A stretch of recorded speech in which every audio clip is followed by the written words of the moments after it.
There's not a Fortune 500 company in the world looking to hire a CEO in his 80s.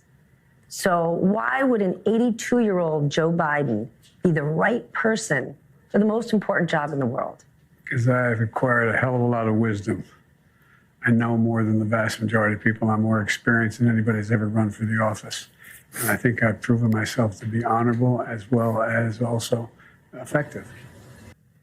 Would you hire somebody like that to run a, I don't know, like a $4 or $5 trillion a year company, whatever the number is, $32 trillion company, give or take? I could be off on the GDP. You think that would be a good CEO for a company that size? Now you're asking me a question that's somewhat above my pay grade.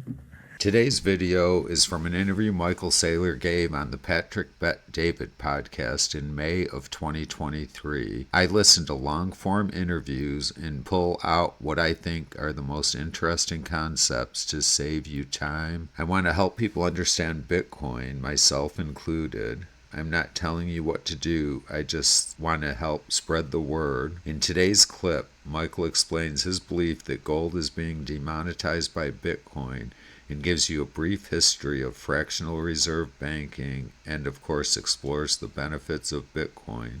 Enjoy the clip.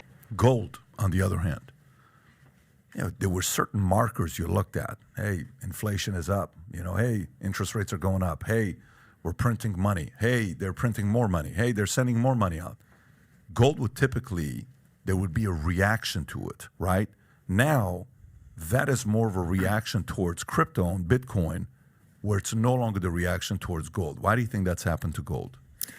I think gold's getting demonetized by Bitcoin right now. If you look at the past 3 years, since MicroStrategy bought $250 million worth of Bitcoin in August of 2020, since that time, Bitcoin's up about 140%. The S&P's up about 20%. NASDAQ's up 10%. Gold's up 1%. Silver's down about 8%. Bonds are down 18%. Conclusion, right? If you buy debt, government debt, you're going to be bankrupt. That's why those banks are going bankrupt. All the banks had debt. When the interest rates went through the roof, the debt traded down, and they all were technically insolvent. The problem with gold is, first of all, if I bought $250 million worth of gold, I can't carry it around in my pocket. I can't take self-custody of it.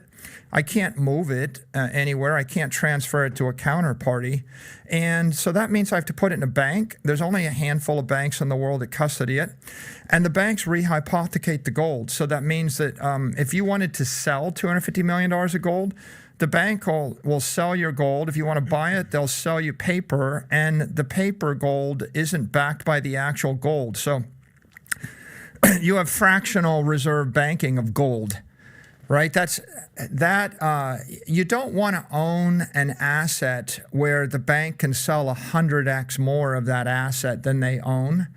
The whole problem with fiat currency, right? If you look at the history of banking, it was, goldsmiths have gold when gold was money, and they give you a note. So you give me $1 million of gold, I give you $1 million note, you trade the notes back and forth, that's your paper money. That works fine as long as it's a 1-to-1.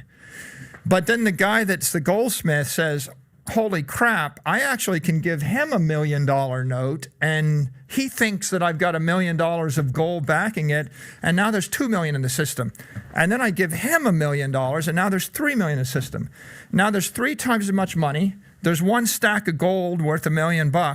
Prices go through the roof. That's inflation. And eventually, you come back and you try to redeem your paper for the stack. I give you your gold back, and you try to redeem, and the gold's gone, and you try to redeem, and the gold's gone. Okay, I'm bankrupt. Oops. Okay, so when did this idea of over-issuing paper money start? Didn't start, when Nixon defaulted on the gold standard, he wasn't the first, he was just the most famous, right? People have been defaulting on paper money probably for thousands of years. And Nixon just made it official. Yeah, so the issue is, if gold is money, and it goes into a bank, the bankers issue 10x more paper than there is gold. You have inflation. Eventually, right, when the French tried to redeem their paper dollars for gold, the U.S. basically closed the gold window. We defaulted on that obligation, and we started a cycle of inflation from 1971 on that's been running 50 years. Now, when FTX failed, it was no different. The issue was people put Bitcoin on FTX, and then Sam turned around and issued 3x as much paper, obligations. And when people try to withdraw the Bitcoin, he doesn't have it. He fails. When Silicon Valley Bank failed, or when any of these other bank fails, they had a certain amount of money, and then they turned around and they invested it. And their investment was in government securities. The securities traded down. Now they were insolvent. When people try to withdraw their money, they don't actually have the money to pay them off. The banks fail. So when you look at this banking crisis, what's going on? What you've got is a bunch of banks everywhere in the world that have shaky assets, right? What's really shaky? Well, if you actually hold Argentine pesos or Nigerian naira, and then you triple the supply of them every year, the value goes to zero, right? If that's your currency base or your asset base, you're going to be insolvent. When people put $10 billion into a bank backed by pesos, the peso goes to zero. The bank turns around and reloans out $20 billion. Now there's $30 billion circulating on $10 billion in the bank. When you try to withdraw the money, the bank collapses, the entire economy collapses. That's going on everywhere in the world. It's much worse in Lebanon or Nigeria or in Argentina than it is in the U.S. It's bad in the U.S., and it's cracking on the seams with, First Republic Bank and Silicon Valley Bank and Signature Bank and the like. But what do you conclude if you're an individual? If you're if you're a company, or if you're a family, or if you're an individual and you live in Zimbabwe, what would you do? Well, you're not going to buy gold and put it in the bank. The bank's just going to seize your gold. You're not even going to buy dollars and put it in the bank. The bank is going to seize your dollars. You're not going to buy local Zimbabwe dollars. They're going to zero as you stare at them. They're going to lose 10% of their value a month. Right? They're just melting in your hand. So you got to buy something you can custody. So before Bitcoin, you would have bought bars of soap, crates of toilet paper. You would have bought motorcycles. You would have bought a Humvee. You would have bought barrels of oil. You would have bought anything. You would have bought food. You would have bought bullets. You would have bought guns. Anything tangible that you can self-custody, you would have held. Now, after Bitcoin, you now have, for the first time in human history, the ability to buy not a barrel of oil, but $80 worth of Bitcoin, and you put it on your phone. And now you can go through an airport with the Bitcoin. You can't go through the airport with a barrel of oil, right? And you don't. What's the big difference? The difference between gold and Bitcoin, and the reason Bitcoin's up 140% and gold is up 1%, is the middle class family can custody their own Bitcoin, and a wealthy person can either hold $10 million of Bitcoin in self-custody, or if I live in Africa, I can move the $10 million of Bitcoin to Monaco, Singapore, London, Paris, New York, or Miami Beach. And that is not an option you have with your gold. It's not an option you have with your dollars. When you're an Argentine citizen and you actually call up the bank and say, hey, move my $1 million out of Argentina and send it to Switzerland, they're like, not so fast. No, they have capital controls. They have banking controls. The people in Lebanon with millions of dollars in Lebanese banks, they wanted to get their money out of Lebanon. It was like, well, sorry, your funds are frozen. Why? Because the bank never had the $1 million. As soon as you put the $1 million in the bank in Lebanon, they turned around and loaned it to the government. It's gone. The government spent the $1 million. You try to get the money out.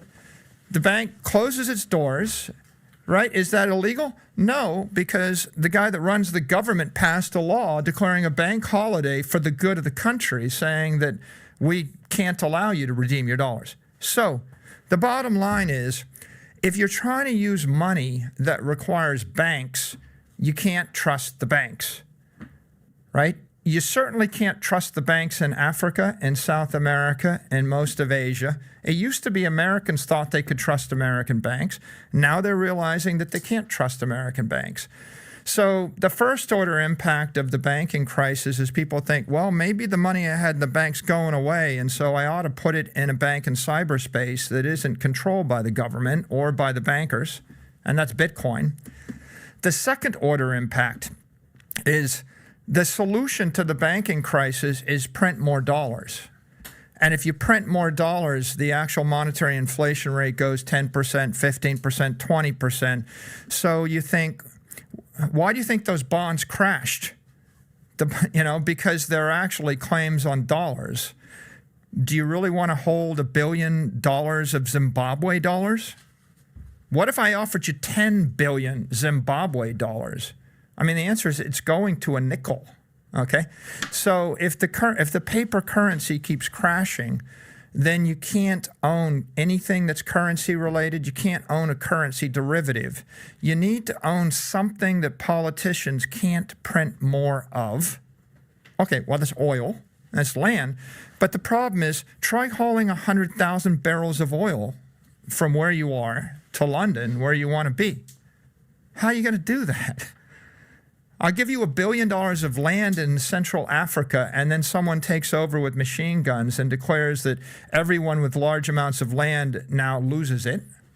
That happened in Zimbabwe. You're going to pick up the land on your back and carry it to France? So it's simple. If people lose faith in the banks, they lose faith in the currency. When they lose faith in the currency, they lose faith in the government. When you lose faith in the bank, the currency, and the government, and someone says, what can you trust? The answer is you can trust Bitcoin because you can custody your own asset, you can run your own node. And at the end of the day, even if the Chinese want to shut it down, they can't. If the Russians want to shut it down, they can't. If any nation state wants to shut it down, they can't. If the US wanted to shut it down, they can't. And so everybody wants something that they can trust that is beyond the reach of a corrupt politician, a corrupt corporate executive, or they don't have to be corrupt. They can just be well-meaning, trying to do the right thing in a misguided fashion and meddling with your economic life. In this next clip, Michael is asked a super chat question about ordinals, NFTs, and network fees. His answer is interesting and gives some insight into Bitcoin mining and his thoughts on Bitcoin being a low-risk asset. Enjoy the clip. So Saylor is pro-freedom and pro-markets. And Saylor he's an Austrian economist, so all value is subjective. So here's what I think.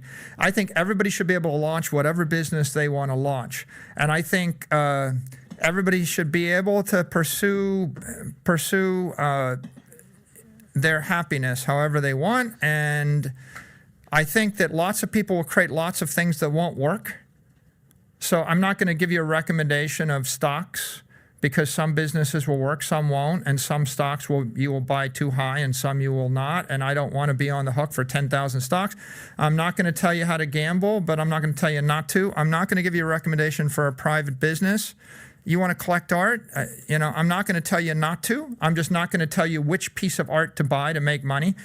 I don't know which thing is going to work, and I know that over time, all fiat currencies will fail, and over time, I believe most businesses, in fact, all businesses will not be as good as investing in Bitcoin because Bitcoin is the low-risk asset. I do think that what happened over the past 5 months is pretty interesting. If you go to New Year's Eve, the average fee on the Bitcoin blockchain was like 3 sats per V-byte. I mean, there were blocks every 10 minutes that had $600 of transaction fees in them. right? And so the miners were getting a reward of $100,000 with $600 or $300 of fees. So the fees were 1% of the reward. Yeah. They were nothing, de minimis. And what happened over 5 months is Bitcoin had a massive rally. All of a sudden, the miners were getting $150,000 or $200,000 reward. But then we saw fees, transaction fees that got to more than 6 Bitcoin, which was $180,000 in fees. So we went from $1,000 in fees to $100,000 in fees, a factor of 100 increase. And the fees started to approach parity with the reward. If you're an investor in Bitcoin mining, if you're a Bitcoin miner and you want a bullish thesis, in order to have a bullish thesis, you want to see that fees, transaction fees, are at parity with rewards. And you want to have a belief that transaction fees will increase at a rate faster than the hash rate. So if the hash rate's going up 20% a year and transaction fees are going up 30% a year, then that's a good business, a really good business. And so in a world where transaction fees are 1%, they're irrelevant. You don't have parity, and then the growth rate doesn't matter. And then all you see is the rewards are decreasing 18% a year, and that's a bearish scenario. So I think that what happened with ordinals and NFTs is we crossed this chasm from what was a bearish scenario to a bullish scenario. If I was a miner, I would be ecstatic. I think that long term, there are a lot of implications. Long term, the implication is there's going to be a lot of applications on the Bitcoin base layer. Yeah, if I can inscribe a piece of art, right, an NFT is kind of an art, but I could also inscribe my last will and testament, and if my last will and testament is moving $1 billion from me to you, how much is it worth to you to have that burned onto the blockchain and cryptographically verified? Yeah, at least $1 billion for me, Michael. Would you pay $20? Yeah, 100%. Yeah. Would you pay $100? Of course. There you go. So there are interesting applications. If I have a corporate resolution to make $1 billion investment and I DocuSign it, and I'm worried about getting sued for hundreds of millions of dollars in the future, would I pay $100 to burn that on the blockchain? Maybe, probably. If I have a message I want to send around the world and I don't want a hostile nation state to interfere with that message, is that worth $20 or $50? Sure it is. So what people are realizing is that transactions on the blockchain, they are the ability to send a message that a nation state can't stop. Their ability to put a document on a network for 100 years that no one can actually tamper, an immutable blockchain. I mean, if I can store $1 billion for 100 years, that's valuable. But you know, if you wanted to move $10 million of oil from New York to London, it would cost you about $350,000. So what if I want to move $10 million of Bitcoin from New York to London? What if I want to move $10 million worth of a document of something of, if you wanted to sell a $10 million work of art, that's $500,000 to $1 million or more in auction fees. Mm-hmm. So people have thought, well, transactions, man, there's no future for them.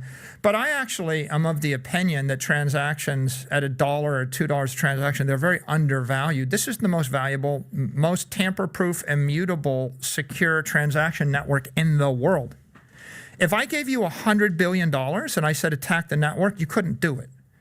If you were a nation with $100 billion and 4 years, you could slow it down, but you couldn't stop it. So I think that the real significance of ordinals and NFTs and inscriptions is people used to take the transactions for granted, and they undervalued the Bitcoin mining network. And now I think what you have is a lot of speculation, and you also have a migration of crypto development energy from the other cryptos to Bitcoin. That's a good thing, I think. It's inevitable because Bitcoin is the low-risk crypto network and the high-security crypto network. So you're going to see speculation move. You're going to see development move. But long term, what's really significant here is that people are going to see Bitcoin as the most secure cyber network or the most secure computer network in the world.